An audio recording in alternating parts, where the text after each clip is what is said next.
Well, this doesn't seem to be working very well. That's unfortunate.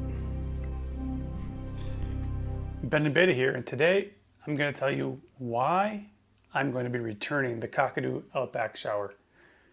But first, let's take a look at what came in the box and then what might have led to why I'm going to return this. And today we're going to do an unboxing and sort of first look at the Kakadu Outback Shower. So this product here is meant to be able to basically stay clean when you're out in the outdoors for extended periods. So we looked at a couple different systems. We looked at this and we looked at the geyser system. And I really did want to go with the geyser system because it's cheaper for one, and it's also a local company to Colorado. But after looking at that system at Overland Expo Mountain West, one of the issues that I came up with is it runs off 12 volt, your 12 volt DC port. That was going to create some problems at camp until we purchased an actual battery that we could take with us. Another reason was we're going to be camping with other people. Being able to wash your hair for somebody who has more hair than myself, the geyser, it can work for that, but this will definitely work much better. And the Kakadu you can put into any kind of water source. It has a filter built into it. So it's just a little bit more versatile. I really like the geyser system. I would recommend it for people who don't need a lot of water to wash. You know, you're just a guy with short hair. I think it's a perfect system. If you're going to be in the desert or you're not going to have access to water, I think that's another big deal. And there may be some times when we regret having purchased this. And there may be some times when we regret having purchased this. But this is an Australian product. It's not a US product, which is another thing that I was kind of hoping to stay in the US, but this is a pretty amazing product. I saw that at the Overland Expo as well, and that's kind of what convinced me, like just instant hot water whenever you needed it. And it has a battery built into it, and then you use propane as well. And so I have both of those things, and that means I can keep the shower away from the vehicle, and that'll be helpful. So that's kind of why I chose this over the geyser system. We'll see if, in the end, we regret that or not. But again, geyser makes a great product. You should definitely check that out. They have a couple different ones, and I have a video on the geyser. You can go and check that out. It's linked in the description below. So this is a Kakadu Australian product. It's called the Outback Shower. You can kind of see some of the features here in the box. So you're going to have your spray nozzle, which controls from the spray nozzle whether it's on or off. So it's heating water and pumping water from the spray nozzle, which is also amazing. It's got a nice display here. It is very well sheltered from the wind. Quick connect hoses, which are important. 3-year warranty, lithium battery. That's probably the biggest downside to it. It's a lithium battery, but because you can plug it in after that to charge it back up from DC power, I'm not too worried about that. So let's open the box and see what's inside. All right, we're gonna check out what's inside, but a couple of things that I think that are important. As somebody who's worked as a product manager for a few years now and really loves products, a couple of things that are always really important for me is you should be able to use the product without having to read the full user manual. If you can't do that, then the product could have probably been designed a little bit better to be more easy to use. But that being said, you should also have a very good manual that is easy to understand. And so this is the manual from the Kakadu Outback Shower. First time I'm looking at it. And you've got your safety guidelines, that kind of stuff from the beginning, giving you some information about representation of the outdoor areas. Some good understanding the appliance piece, what are the different parts. So this seems like a pretty good manual. Easy to understand. They've called out in each section what each piece does on the display or each of the different functions. So I would say this is a pretty good manual. So that's good. Next thing we have is the spray hose. That's obviously important. And what else do we got in here? Looks like the next thing here is the unit itself. So we'll try to pull this out. Very well packaged, and that's good. Also then we have the charger, so DC power there. This would be the water inlet intake. And that's what's in the box. So just real quick, you can kind of see the side profile here in the front. So we can see there's the display in the front, and we've got the temperature knob. On the bottom, you have the power. You have your water outlet, and you have your water inlet. Some interesting things about this that are kind of cool is it has these, inside here, if I tip this back and forth, you can kind of see a little bit that there's a mechanism in there. That's for wind. So if the wind is blowing from one direction or another, when the propane heats up, it's still gonna work okay. So that's an interesting design. Another reason why I thought this was pretty cool. Then you've got your propane and the back here, your 12-volt DC, and then the fuse. So that is the main body of the system there. Very well built. This is. I wasn't sure what that was going to be like, to be honest with you, when I got it. If it was going to be really well built, if I thought, you know, what I was going to think of build quality. But the build quality of this is really good. Also has nice rubber feet in the bottom, so it's very quiet when you set it down. And then we can take a look quickly here at some of the other pieces. This hose here, you're going to put into the water source. So this can go into a lake or a river if you need it to. So it does have a filter on it, but they basically have said, like, try to use filtered water if you can, but this can be used in that instance, which is nice. And then you have your quick connect hose. So you have outlet and inlet. So if we just connect that up, and then you would plug it in. This section would go in the water, and it would pump water in. So the inlet one is not super long, but it's plenty long, honestly, because this will be sitting outside the shower. I think it's about 3.5 feet, 4 feet long, something like that. Shower head's a little longer, which is helpful.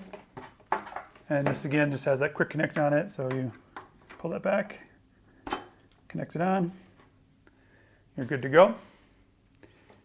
And then you've got your spray head, which it has a couple different varieties of spray, which we can't test till we actually use it. And then there's an on and off button. And I think that that's pretty important because that on off button, that's what's going to allow you to, while you're in the shower, turn it on and off. And when you turn it on, it starts to pump water and heat it. And when you turn it off, it'll stop that. So you're going to save both battery power and propane by not just continually heating the source. So I think that's important. Some other things to note is that it does about, I think, 50 degrees above whatever the temperature of the water. So if your water was 60 degrees, you could get up to about 110. It does a max of 125. It won't go over that. To be honest with you, as long as it's warm, I think I'll be pretty happy. We'll see this weekend.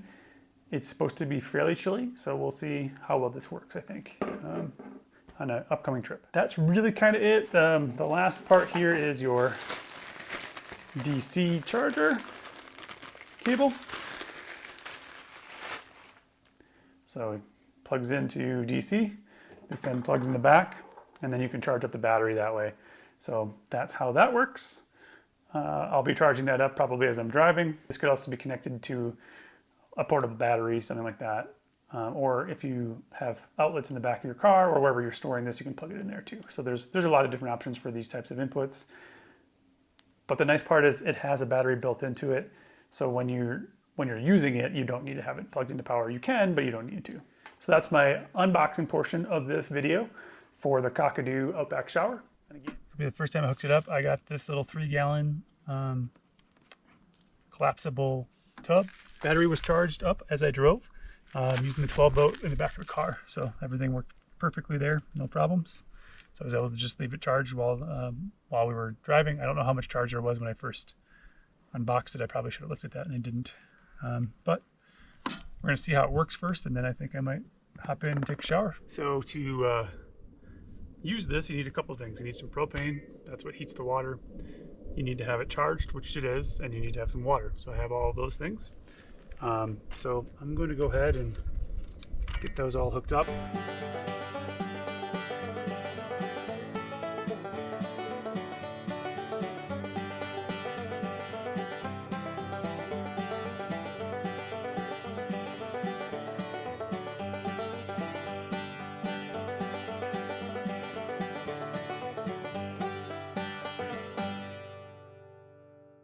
So we can see the battery is full.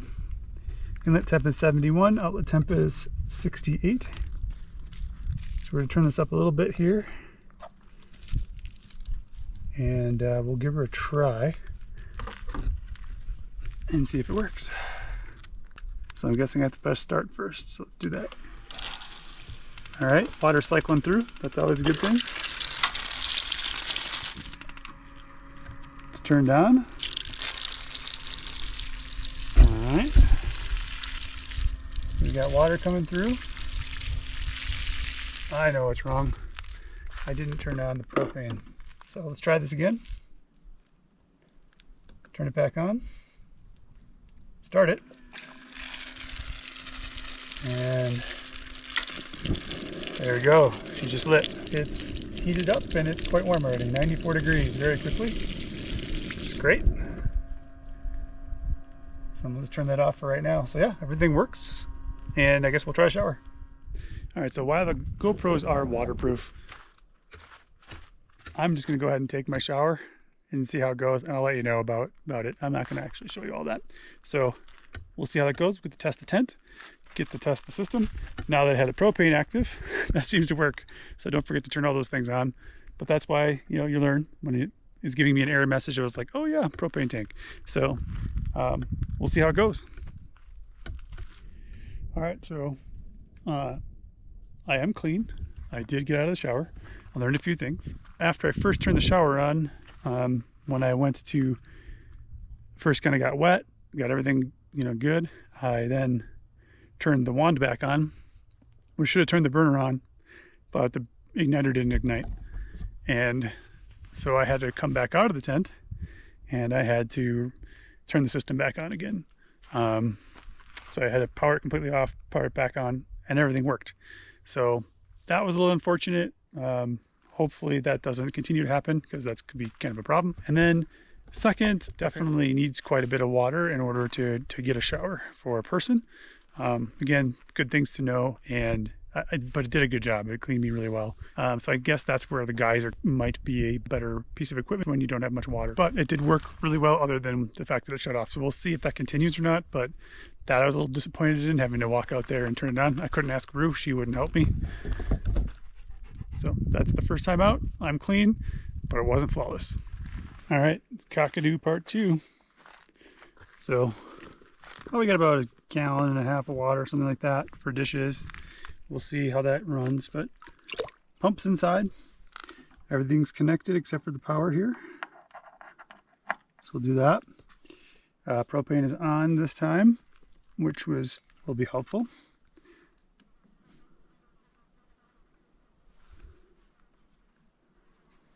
Now it's saying the battery is low, I think, which that's interesting, because it was definitely full when I turned it off before.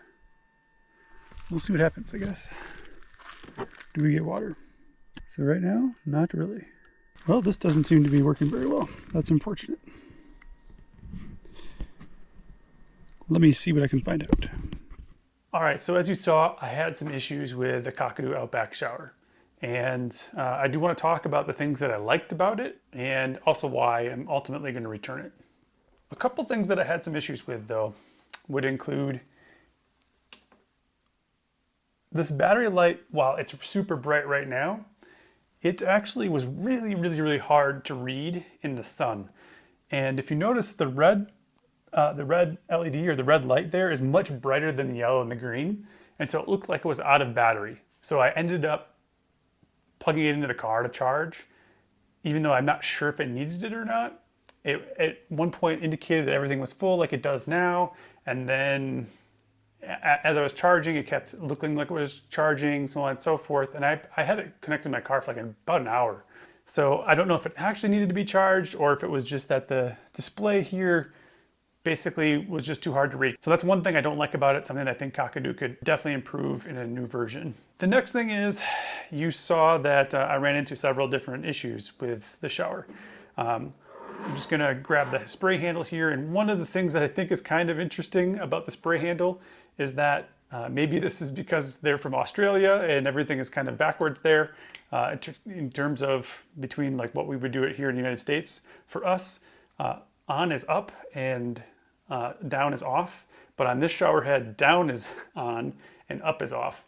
So I think that's just kind of strange, and they should probably just flip that switch around for the American market. It would just make more sense. That's one thing that I think that could be improved in a future version. I would say the shower head, when everything was working, was great. It had different modes on it. The different modes worked very well. I was happy with that. Water pressure was fine. It was really hard also to turn this on and off in the shower once your hands were kind of wet. So using this button was difficult. I actually think they say in the manual you're supposed to put like some grease on this button to make it easier, which is kind of interesting. The biggest issue in the end was this pump. You saw I was having issues at the dishes. Turns out that something went wrong with the pump. There was still definitely a noise going to the pump when you hit the start button. You could tell it sounded the same as when it was pumping water. I could tell that there was power to it. I could hear that, but it just wasn't pumping water anymore. And obviously, if it's not pumping water, then it's not a very useful gadget. And that part was kind of unfortunate. For that reason, I definitely needed to reach out to support to try to figure out what was going on. But the reason I'm actually returning this is this was a little bit too much to handle. There were a lot of things to connect. You had to have a lot of extra water. This pumps over a half a gallon a minute. So you have to have access to quite a bit of water in order to use this system, where something like the geyser only uses about a gallon, a little less than a gallon in one tank. You have to have access to less water for something like the geyser. And that's gonna be perfect for us. We rarely will be going more than like 3 or 4 days ever. And so the geyser might be all we actually need. I probably should have went that way in the beginning. I'm sure Misty thinks that's what I should have done, but I really liked the idea of this. All those things kind of made me just feel like if we were gonna use this day after day, had really good access to water, something like this would make sense. So I reached out to the Kakadu support team and I got a great email back from Aaron. He walked me through some potential troubleshooting steps, and I just said, after I had done this, I still think I want to return it. I might be open to a newer unit or something like that. And Aaron was great and just processed the return. So I have to say that the Kakadu team really cares about its customers, and I think that's amazing. The other thing that Aaron pointed out was that less than 1% of customers ever have an issue with their Kakadu, and there's thousands upon thousands of these units that are in the wild in Australia. So they very rarely have a problem. I also had brought up a potential issue with maybe the altitude was a problem with the igniter. And I know that Tyler from Independence Overland is using and testing this right now at elevation. He didn't seem to have any problems with his. I was about at 9,200 feet, and Aaron let me know that they've had success at over 11,000 feet with the Kakadu system, so that shouldn't be a problem either.